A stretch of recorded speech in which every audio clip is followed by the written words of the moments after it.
राधे राधे। आज मैं विजय एकादशी का महात्म्य बता रही हूँ।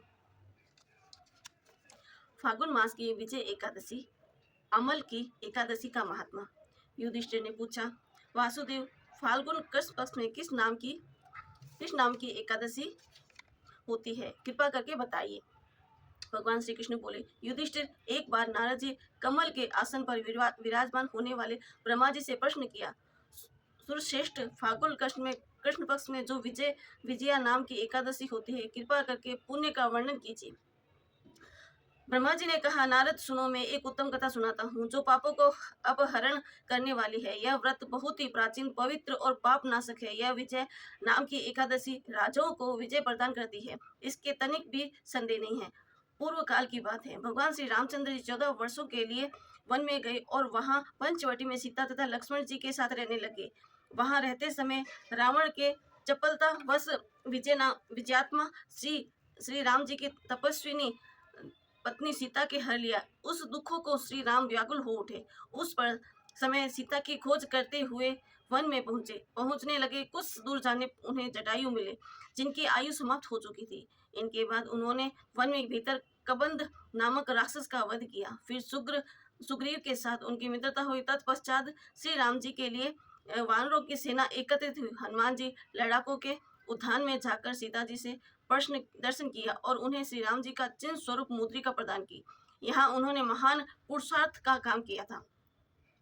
वहां से लौटकर वे श्री राम जी से मिले और लड़ाका का सारा समाचार उन्हें निवेदन किया। हनुमान जी बात सुनकर श्री राम जी से सुग्रीव की अनुमति ले लड़ाकों को प्रस्थान करने का विचार किया और समुद्र के किनारे पहुंचकर उन्होंने लक्ष्मण से कहा, सुमित्रा नंदन, कृष्ण पुण्य का इस समुद्र को पार किया जा सकता है। यह अत्यंत अगंध और भयंकर जल जंतुओं से भरा हुआ है। मुझे ऐसा कोई उपाय नहीं दिखाई देता जिससे उनको सुगमता से पार किया जा सकता है। लक्ष्मण जी बोले, महाराज, आप ही आदि देव हैं और पुरुषोत्तम हैं। आपसे क्या छिपा है। यह दीप के भीतर बलक दाल्यभ नामक मुनि रहते हैं।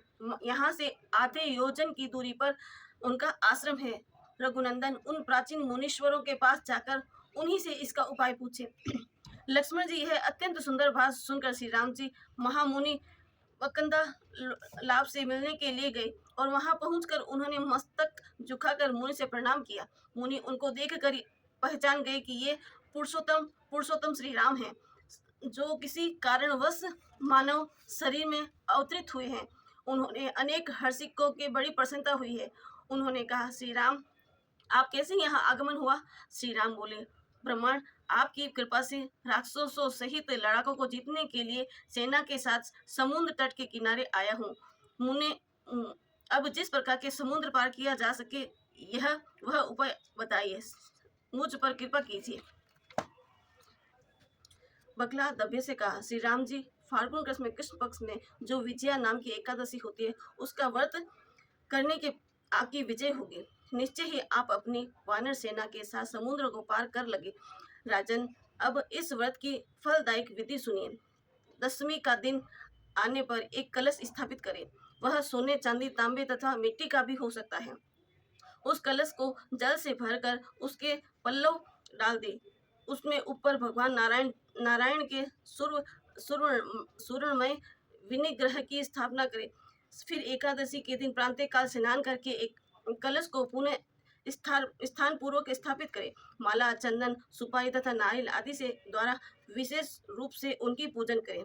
कलश के ऊपर सप्त धान्य और जो रखे गंध, धूप, दीप आदि भांति भांति के नैवेद्य में पूजन करें।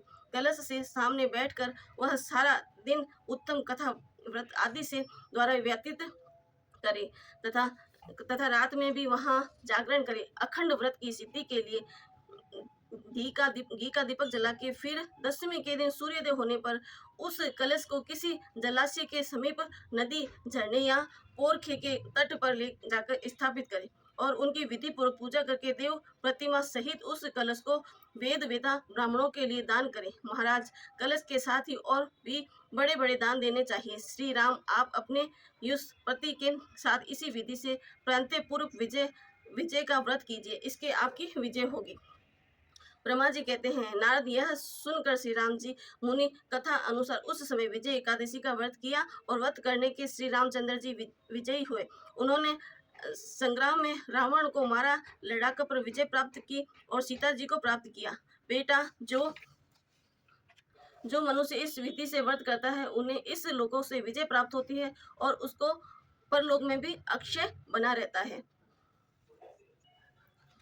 भगवान श्री कृष्ण कहते हैं, युधिष्ठिर, इस कारण विजया का व्रत करना चाहिए। इस प्रश्न को पढ़ने और सुनने और वाजपेय यज्ञ फल प्राप्त होता है।